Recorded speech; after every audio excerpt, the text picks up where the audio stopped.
नमस्कार मित्रांनो, खूप खूप स्वागत आहे तुमचं आपल्या या व्हिडिओमध्ये. मित्रांनो, मागे मी तुम्हाला एकदा सांगितलं होतं, की पेपर कशाप्रकारे लिहायचा आपला वाय-सी-एम-यूचा आणि चांगले मार्क मिळवण्यासाठी कसा पेपर लिहिला पाहिजे, कशाप्रकारे लिहिला पाहिजे, मुद्दे कशाप्रकारे मांडले पाहिजे आणि तसेच व्यवस्थितपणे कसं लिहिलं पाहिजे आणि तसंच त्याच्यामध्ये तुम्हाला अ, किती एका पेजवर तुम्हाला किती लाईन्समध्ये किंवा किती उत्तर लिहिलं पाहिजे, तसेच मुद्दे कसे मांडले गेले पाहिजे, हँडरायटिंग कसं असलं पाहिजे. यावर तुम्हाला मी एक सांगितलं होतं, की आपल्याकडे एका स्टुडंटचा पेपर आला होता. एक स्टुडंट आहे, त्याचा आपल्याकडे पेपर आला होता. तो मी बघितला. त्याला कमी मार्क होते, परंतु तिनं पेपर इतका मस्त लिहिला होता, बरोबर? तर ते तुम्हाला मी जेव्हा दाखवणार आहे. तर पेपर कशाप्रकारे लिहिला तुम्ही इथे बघू शकता. हा बघा, हा ऑफिशियल पेपर आहे वाय-सी-एम-यूचा. ही एक स्कॅन कॉपी, फोटो कॉपी आहे, जी रिव्हॉल्यूशनसाठी मागवली होती. ठीक आहे. तुम्हाला माहिती असेल रिव्हॉल्यूशन वगैरे काय असते, रिचेकिंग काय असते आणि फोटो कॉपी काय असतं. तर तुम्हाला जर एखाद्या पेपरमध्ये कमी मार्क पडले असेल, तुम्ही त्यासाठी फोटो कॉपी वगैरे अप्लाय करू शकता. आणि फोटो कॉपी आल्यानंतर तुम्ही माझ्यासारख्या एखाद्या टीचरकडे तुम्ही पाठवू शकता चेक करायला. जर तुमचे मार्क्स वगैरे वाढत असेल किंवा एखाद्या प्रश्नाला तुम्हाला कमी मार्क दिले असेल किंवा मार्क द्यायचे विसरले असेल, तर तुम्ही त्यासाठी रिचेकिंग करू शकता किंवा तुम्ही त्यासाठी रिव्हॉल्यूशन करू शकता. तर रिचेकिंग म्हणजे काय थोडक्यात तुमच्या जर समजा प्रश्नपत्रिकेमध्ये काही मार्काला सॉरी उत्तरपत्रिकेमध्ये काही काही प्रश्नाला मार्क द्यायचे बाकी असेल किंवा तुम्हाला 3 मार्क दिले होते, परंतु ते काउंट नाही केले, तर त्याला झालं रिचेकिंग. परंतु तुम्हाला असं वाटलं की तुमचा एखादा प्रश्न तपासलेला नाहीये, तर तुम्ही त्याला म्हणता रिव्हॉल्यूशन. म्हणजे तुम्हाला परत तपासणी करावी लागते पेपर. ठीक आहे. तर रिचेकिंगमध्ये फक्त तुमचे मार्क्स तपासले जातात आणि रिव्हॉल्यूशनमध्ये तुमचे पूर्ण पेपर तपासला जातो. ठीक आहे. त्यासाठी तुम्हाला काही फीस वगैरे सुद्धा असते. ₹800 ते ₹900 खर्च येतो. पूर्ण फुल प्रोसेस फोटोकॉपीपासून ते रिचेकिंगपर्यंत. ठीक आहे. आणि 99% लोकांचे मार्क्स वगैरे जे वाढतात रिचेकिंगमध्ये. ठीक आहे. त्यामुळे काही काळजी करायसारखं काम नसतं. परंतु 3-4 मार्कापर्यंत मार्क वाढू शकतात. जास्त मार्क असेल तर थोडा प्रॉब्लेम आहे.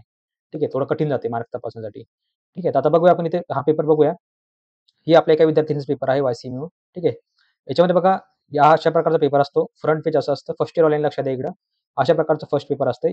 इथे मध्ये एक बॉक्स असतो. इथे तुम्हाला हे जे हॉलोकॉप स्टिकर असते, तर हे हॉलोकॉप स्टिकर तुम्हाला इथे चिटकावं लागतं. यावर तुमचा पी-आर-ए नंबर असतो, तुमचं नाव असते, तुमचं सेंटरचं नाव असते, तुमचा सब्जेक्टचा विषय. आता हा बघा सब्जेक्ट कुठला आहे बघा, कॉम 220. हा एस-वाय बी-कॉमचा पेपर आहे. ठीक आहे. हा कॉम 220 पेपर आहे. इथे तुमचं मार्कशीटचा तुमचा जे काही मार्कशीट आहे त्याचा बारकोड असतो इथं.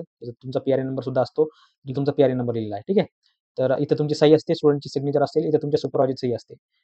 जे तुमच्या क्लासवर टीचर असतील त्या दिवशी एक्झाम सेंटरवर ते त्यांची सही असते, इथं तुमची सही असते. ठीक आहे. तर बघूया आपण आता समोर इथे मार्क्स वगैरे भरले जातात. हा एक बारकोड असतो. यामध्ये तुम्हाला जे आहे अ, एक नंबर असतो. कुठला नंबर असतो? तुमच्या उत्तरपत्रिकेचा नंबर असतो, बरोबर? इथे तुमचा सीरियल नंबर असतो, रोल नंबर असतो आणि इथे तुमचा सब्जेक्ट असतो. इथे तुम्हाला काही माहिती वगैरे दिलेली असते. ही माहिती तुम्हाला वाचायची असते. कारण ही माहिती जी आहे तुम्हाला पेपर म्हणजे तुम्हाला उत्तरपत्रिका अगोदर दिली जाते सही वगैरे करण्यासाठी, नाव वगैरे लिहिण्यासाठी. तेवढ्या वेळामध्ये तुम्ही 5 मिनिटामध्ये हे पूर्ण वाचून घेऊ शकता. ठीक आहे. समोर जाऊया आता बघा. इथे बघा आता कशाप्रकारे पेपर लिहिला गेलाय बघा. मग पहिली गोष्ट म्हणजे यार म्हणलं की एवढं सुंदर हँडरायटिंग आहे. एकदम व्यवस्थित टापटीपशीर एकदम म्हणजे एकूण एक शब्द यातला ओळखू येतो. म्हणजे बघा तुम्ही कुठलाही शब्द घ्या, अतिशय घ्या, नैसर्गिक घ्या, मानवनिर्मित घ्या किंवा प्रामाणिक घ्या, परस्पर संबंध घ्या. कुठलाही शब्द घ्या, एकदम व्यवस्थित सुंदर असा अक्षरामध्ये इथे लिहिलेला आहे. ठीक आहे. परंतु यांनी थोडी चुकी केलेली आहे. त्यामुळे यांना कदाचित मार्क्स वगैरे कमी मिळाले असतील.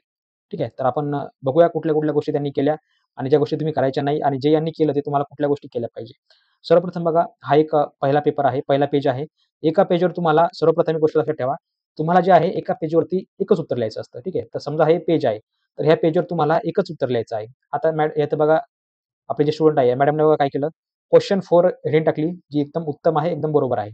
त्याच्या खाली त्यांनी बघा टाकलं. म्हणजे काय? क्वेशन 4 जो उपप्रश्न असतो, तो टाकला क्वेशन बरोबर? म्हणजे क्वेशन 4 आणि त्यांनी उत्तर लिहायला सुरुवात केलेली आहे. एकदम सुंदर अशी उत्तर लिहायला सुरुवात केली. हँडरायटिंग वगैरे एकदम व्यवस्थित आहे. ठीक आहे. त्यांनी पूर्ण पेजवर उत्तर लिहिलं. परंतु चुकी अशी केली, की त्यांनी दुसऱ्या प्रश्नाचं उत्तर जे आहे, ह्याच पेजवर लिहायला सुरुवात केली. त्यामुळे त्यांचा कदाचित काही मार्क्स वगैरे कटले असतील. आता बघा एवढं सुंदर अक्षर आहे, एकदम बारीक आहे, व्यवस्थित आहे. त्यांनी अजून 2-3 मुद्दे जर ॲड केले असते, ठीक आहे, तर त्यांचं उत्तर जवळपास इथपर्यंत म्हणजे जवळपास पूर्ण पेज भरला असता आणि यांना 4 मार्क आरामात मिळाले असते. डोळे झाकून 4 मार्क मिळाले असते. कारण एवढे सुंदर व्यवस्थित मुद्दे वगैरे त्याच्यामध्ये मांडलेले आहेत. बरोबर? तर 4 मार्क त्यांचे कुठेच गेले नाही. कदाचित ह्या लिहिण्यामुळे त्यांना कदाचित 2 किंवा 3च मार्क मिळाले असतील. एवढ्यासाठी फक्त 2 किंवा 3 मार्क दिले. आणि दुसरी गोष्ट म्हणजे त्याची लिहिण्याची पद्धत चुकलेली आहे.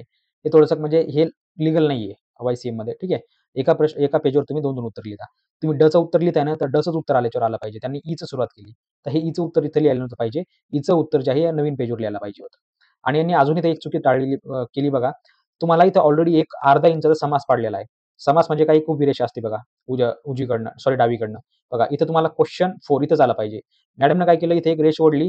ठीक आहे. आणि इथे शेवटी एक रेष ओढली. जी अजिबात लिहायची गरज नव्हती, ओढायची गरज नव्हती. कदाचित ह्याच्यामुळे त्यांचा अजून एक स्पेस याच्यामध्ये जागा सुटलेली आहे. तर त्यांना अजून व्यवस्थितपणे याच्यामध्ये लिहिता आलं असतं. ठीक आहे. तर इथे मॅडमने थोडीशी चुकी केलेली आहे. तर ही चुकी तुम्ही टाळा. तुम्ही फक्त इथं काय करा, तुम्हाला फक्त क्वेश्चन 4 टाकायचा होता इथं.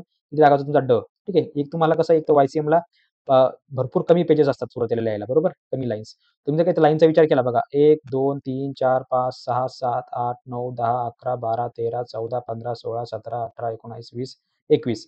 हे जे ब्लँक आहे इथपर्यंत 21, 22, 23, 24, 25, 26, 27, 28, 29, 30. बरोबर तुमच्याकडे 30 लाईन आहेत. 30 मधली एक लाईन सोडून द्या. एक लाईन कुठे गेली तुमची? क्वेश्चन लिहायला. ती ती लाईन सुटली. बरोबर? तुमच्याकडे राहिली आता 29 लाईन. 29 मधून तुम्ही इथं उत्तर लिहायला सुरुवात करणार. ठीक आहे. किंवा तुम्ही एखादी इथे लाईन सोडणार.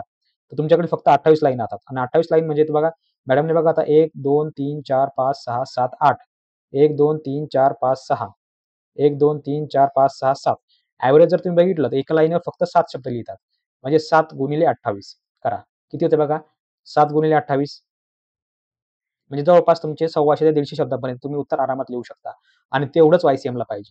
100 ते 125 शब्दामध्ये तुम्हाला उत्तर पाहिजे. एकदम व्यवस्थित तुम्ही लिहू शकता. तेव्हा तुम्हाला 4 मार्क कुठेतरी मिळतात. असं जर तुम्ही हँडरायटिंग लिहिलं, मुद्दे व्यवस्थित लिहिले, पूर्ण पेपर भरून लिहिला, तुम्हाला 4 मार्क्स आरामात मिळतात. अजिबात काळजी करायचं काम नाही. ठीक आहे.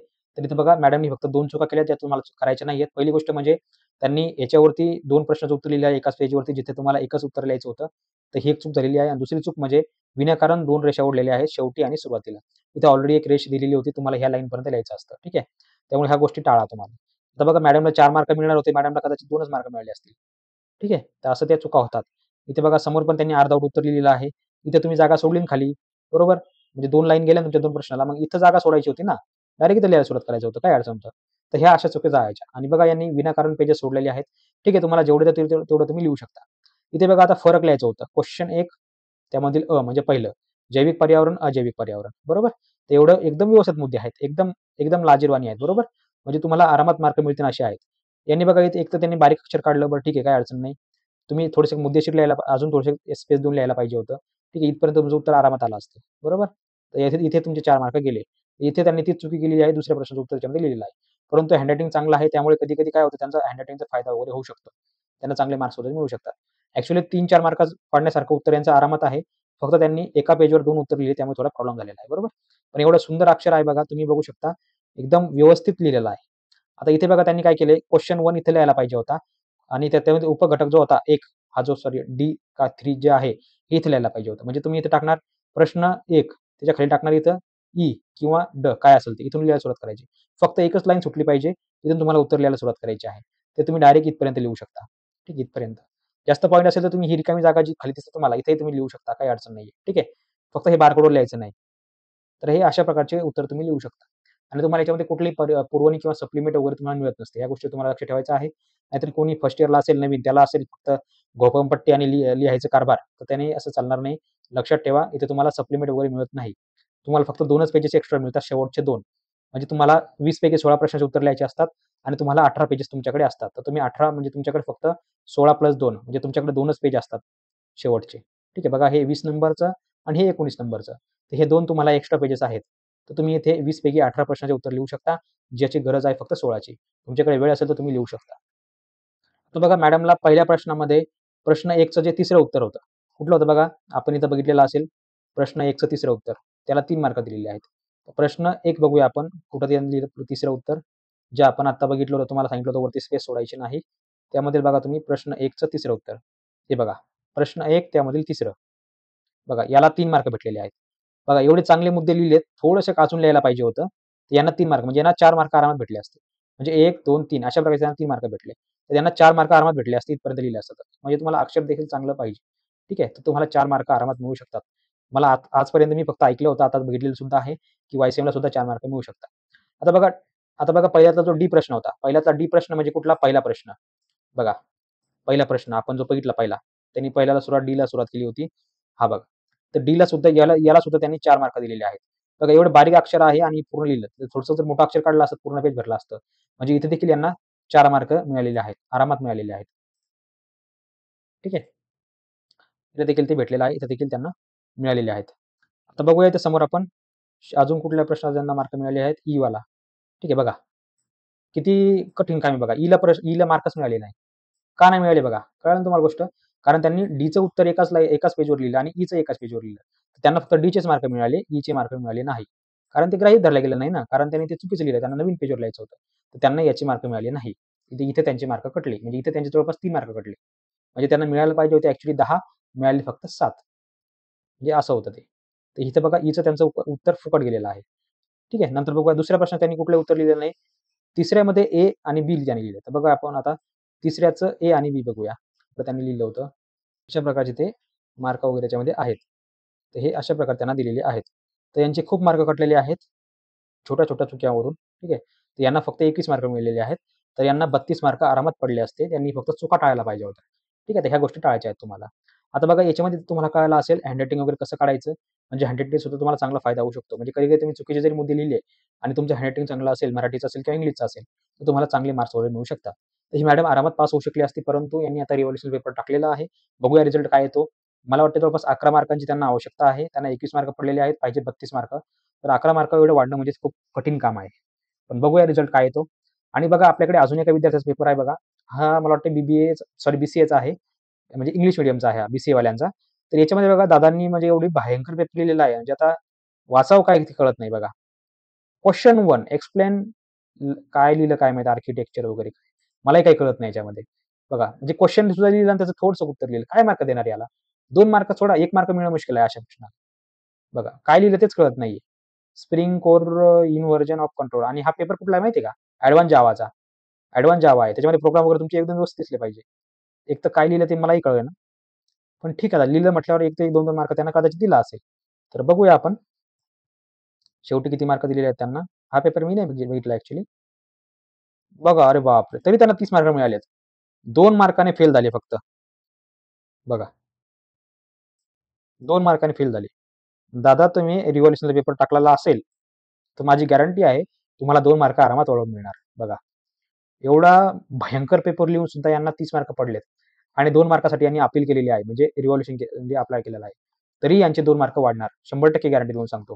आणि ह्या पास सुद्धा होणार. बघा, एवढा भयंकर पेपर लिहिला तरी सुद्धा यांना मार्क मिळणार. म्हणजे बघा तुम्ही काय लिहिता आणि अक्षर कसं काढता याला देखील महत्त्व आहे. ठीक आहे. तर अशा मित्रांनो तुम्हाला व्हिडिओ आवडला असेल, तर भेटूया पुढच्या व्हिडिओमध्ये. तोपर्यंत बघत राहा, शिकत राहा. जय हिंद, जय महाराष्ट्र.